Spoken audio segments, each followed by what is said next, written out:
네, 반갑습니다. 빛내리교회 성도 여러분. 2월 27일 금요일 큐팅 묵상 함께 나누도록 하겠습니다.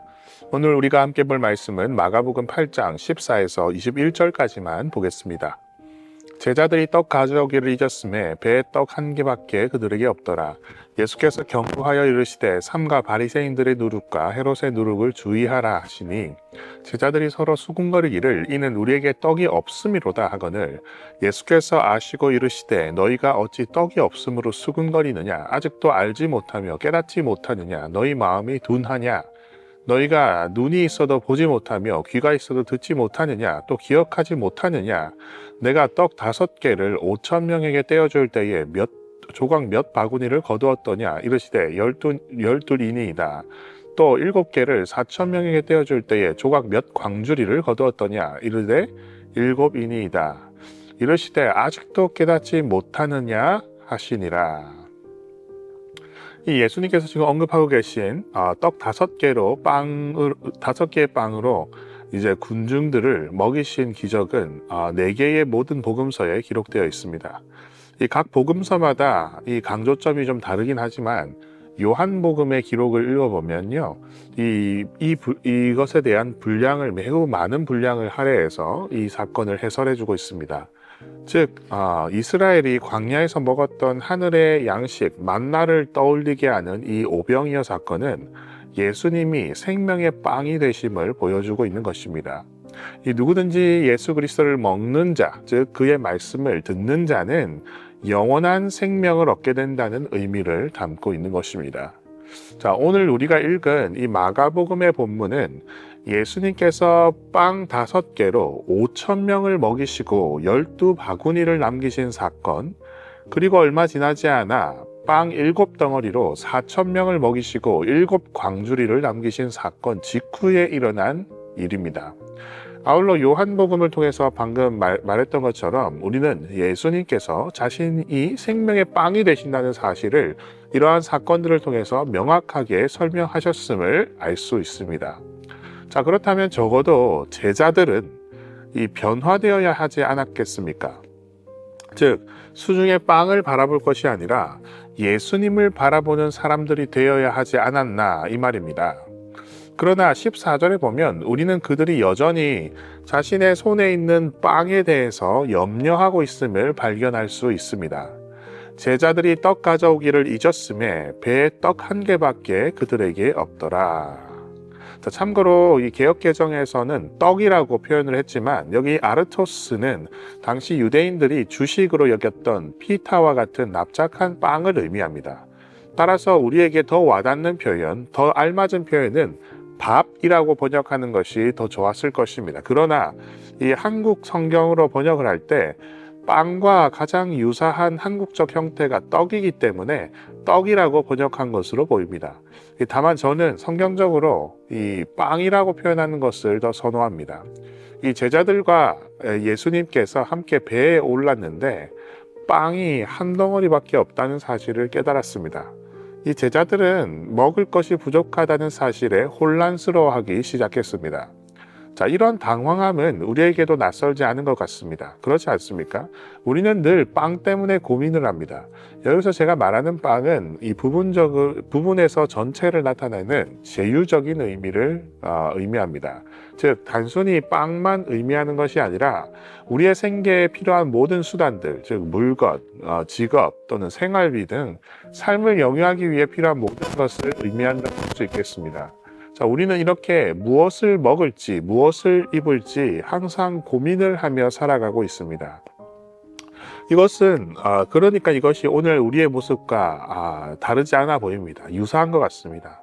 매주일 선포되는 설교는 생명의 빵에 관한 것인데 정작 우리는 먹고 사는 빵만 생각하는 것은 아닌지 우리가 스스로 생각해 볼 필요가 있는 것이죠. 이렇게 먹고 사는 빵만 생각하는 우리를 향해서 예수님이 이런 식으로 말씀을 하신다고 상상해 보시길 바랍니다. 15절입니다. 예수께서 경고하여 이르시되 삼가 바리새인들의 누룩과 헤롯의 누룩을 주의하라. 자, 먹을 빵을 걱정하는 제자들을 향해서, 먹고 사는 문제를 걱정하는 우리를 향해서 예수님은 엄중한 경고를 하고 계신 겁니다. 어떤 경고입니까? 바리새인의 누룩과 헤롯의 누룩을 주의하라, 이렇게 경고하셨습니다. 자, 이게 무슨 뜻인지는 뒤에 더 알아보기로 하고요. 우선 우리가 주목할 부분은 제자들의 반응입니다. 16절인데요. 제자들이 서로 수군거리기를 이는 우리에게 떡이 없음이로다 하거늘. 자, 여러분 얼마나 답답한 상황입니까? 예수님은 분명 누룩에 관해 말씀을 하고 계신데 정작 제자들은 손에 빵이 없다는 사실만 생각하고 있습니다. 야, 우리가 빵이 없기 때문에 예수님이 이런 말씀을 하시나 보다라고 잘못 듣고 잘못 해석하고 있습니다. 예수님은 분명 이 생명의 빵을 누룩으로부터 지켜내야 한다는 말씀을 하고 계시는데 정작 우리들은 먹고 사는 빵이 부족하기 때문에 지금 이 상황이 문제다라고 생각하고 있는 것이죠. 이에 대한 예수님의 대답을 통해서 우리는 예수님이 지금 얼마나 답답해하고 계시는지 느낄 수가 있습니다. 17에서 21절까지 보면 예수께서 아시고 이르시되 너희가 어찌 떡이 없음을 수군거리느냐, 아직도 알지 못하며 깨닫지 못하느냐, 너희 마음이 둔하냐, 너희가 눈이 있어도 보지 못하며 귀가 있어도 듣지 못하느냐, 또 기억하지를 못하느냐, 내가 떡 5개로 5,000명에게 떼어줄 때에 몇 조각 조각 몇 바구니를 거두었더냐, 이르시되 12이니이다. 또 7개로 4,000명에 떼어줄 때에 조각 몇 광주를 거두었더냐, 이르시되 7이니이다. 이르시되 아직도 깨닫지 못하느냐 하시니라. 여러분, 예수님이 얼마나 지금 답답하고 지금 막 분통이 터지는지 여러분 느껴지십니까?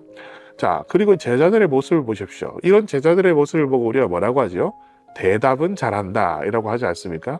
그러니까 즉각 12이요 7이요 이렇게 대답은 다 잘합니다. 예수님은 우리가 무엇을 깨닫길 바라고 있을까요? 먹고 사는 빵은 내가 공급해 주지 않았느냐, 내가 공급해 줄 수 있다는 믿음이 없느냐, 이겁니다. 너희가 가진 그 하나의 빵 가지고 내가 너희를 먹일 수 없겠느냐, 이 말입니다. 내가 빵 몇 덩이 가지고 그 몇 조각 가지고 지금 몇 명을 먹였는지 기억하지 못하느냐, 이것입니다. 왜 나를 믿지 못하느냐, 이것입니다. 내가 너희를 먹일 능력이 없겠느냐, 이 말입니다. 먹고 사는 것을 걱정하고 먹고 사는 것에 염려하지 말고 하나님의 말씀을 믿어야 할 것이 아니냐, 내가 생명의 떡이라는 사실, 그 더 존귀한 사실을 알아야 할 것이 아니냐 하고 예수님이 한탄하시고 답답해 하시는 모습이라고 할 수 있겠습니다. 정작 너희가 주의해야 할 문제는 따로 있다는 말씀을 예수님께서 하고 계신 겁니다. 자, 그럼 오늘 우리가 먹고 사는 문제는 주님이 책임지신다는 것을 믿으면서 이제 꼭 주의해야 하는 것은 무엇일까요? 우리가 지켜내야 되는 것은 무엇일까요? 앞서 예수님이 말씀하신 바리새인의 누룩과 헤롯의 누룩에 대해서 묵상해 볼 차례라고 할 수 있겠습니다. 여러분, 누룩이 무엇입니까? 누룩은 빵을 만들 때 반죽에 넣어서 부풀어 오르게 하는 발효제를 의미합니다.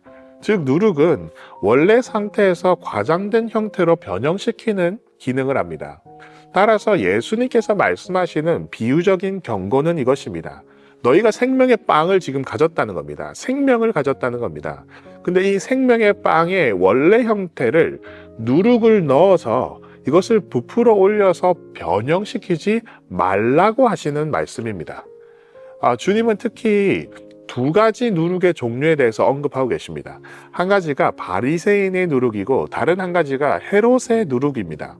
자, 그렇다면 이것들이 무엇인지 생각해 보겠습니다. 먼저 바리새인의 누룩이 무엇일까요? 예수님은 바리새인의 누룩에 대해서 경고하고 계십니다. 자, 생명의 빵이 우리에게 있다고 상상해 보시기 바랍니다.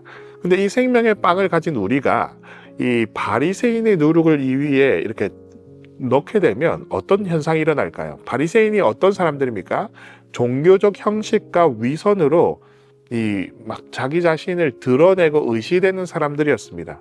자, 우리에게 이 생명의 빵을 가진 우리가 이 종교적 형식과 위선으로 변질되지 말라는 것을 예수님께서 말씀하고 계신 겁니다.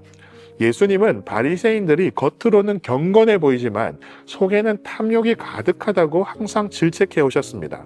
우리가 사람들에게 보이기 위한 종교 행위를 추구하고 자신의 종교적 열심을 자랑하고 또한 상대적으로 열심히 없는 사람들, 잘 못하는 사람들에 대해서 마음으로나 말로나 정죄한다면 그것은 우리의 생명의 빵에 바리새인의 누룩이 들어간 것이라고 할 수 있겠습니다. 겉으로는 좋은 신앙인 같지만 결국 안으로는 욕심이 가득하고 탐욕이 가득한 바리새인과 같은 모습인 것입니다. 자, 다음으로 예수님께서 헤롯의 누룩에 대해서도 경고하셨습니다. 여러분, 당시 헤롯이 누굽니까? 세속적인 정치 권력을 대표하는 인물이라고 할 수 있겠습니다. 자, 이것은 어떤 의미일까요, 그러면? 이 생명의 빵을 가진 우리가 세속적인 물질 또는 세속적인 정치로 변질되지 말라는 경고입니다. 이 세상은 숫자와 힘을 추구합니다. 이 교회 역시 세상과 똑같이 교인의 숫자나 헌금의 액수 같은 것으로 이 숫자를 쫓아서는 안 된다는 의미라고 할 수 있겠습니다. 또한 교회는 특정한 정치적인 이익을 위해서 힘을 모으는 공동체가 아닙니다. 예수님 역시 그런 정치적인 성동에 흔들리지 않으셨습니다. 자, 사랑하는 빈내리 교회 성도 여러분, 오늘 말씀은 손에 든 빵에만 집중하다가 생명의 빵이신 예수 그리스도의 말씀을 놓치는 제자들에 대해서 안타까워하시는 예수님을 그리고 있습니다. 자, 우리는 생명의 말씀을 통해서 이 깨달아야 하는 것이 있습니다. 그것은 바로 생명의 빵이신 예수 그리스도의 말씀을 지켜야 한다는 것입니다. 자, 무엇으로부터 지켜야 하겠습니까? 이 바리새인과 같은 종교적 형식과 위선으로부터 우리의 생명의 빵을 지켜야 합니다.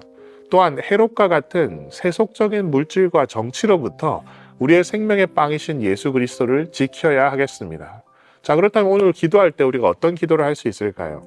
우리가 함께 기도할 때에 생명의 빵 대신 예수 그리스도의 말씀을 변형시킨 일이 있다면, 즉 나 역시 종교적인 열심과 또 위선을 가지고 다른 사람을 정죄하거나 상대적인 우월감을 가지고 또 무시하거나 정죄하는 일이 있다면 하나님께 회개하시기 바랍니다. 또한 교회 안에서에도 불구하고 또 세속적인 가치로 숫자로 교회를 평가하거나 또 숫자로 또 교회 안에서 사람들을 평가했던 일이 있다면 회개하시길 바랍니다. 이제는 끝까지 우리 그 생명의 빵의 그 모습 그대로를 지키기를 다짐하시면서 하나님의 말씀으로 살겠습니다. 하나님의 말씀 가운데 우리가 끝까지 변형되지 않고 그것을 지키며 생명의 빵이신 예수 그리스도 안에서 구원을 지키며 살아가겠습니다라고 기도하며 다짐하시는 오늘 하루가 되시기를 축복합니다. 함께 기도하겠습니다. 사랑해 주님 감사합니다. 하나님, 제자들이 빵을 가지고 오지 않았다는 것을 스스로 당황해할 때에 예수 그리스도께서 생명의 빵을 지키라고 우리에게 말씀하신 그 사건을 우리가 기억합니다. 오늘 말씀 가운데 우리가 묵상할 때에 생명의 빵이신 예수 그리스도를 끝까지 지켜낼 수 있도록 하여 주시옵소서. 바리새인의 누룩과 같은 종교적인 형식주의와 또한 어떠한 그런 탐욕으로부터 우리를 지켜주시고 헤롯의 누룩과 같이 세속적이고 또 정치적인 어떠한 유혹으로부터 우리를 지켜주시옵소서. 그래야 해서 아버지 하나님께서 우리에게 주신 그 생명의 빵을 그 빵의 모습 그대로 우리 구원의 날까지 잘 지켜서 하나님 은혜 가운데 신실하고 또 믿음에 가득한 우리 모든 빈내리 교회 성도들 될 수 있도록 인도하여 주시옵소서. 주 예수 그리스도 이름으로 기도드립니다. 아멘.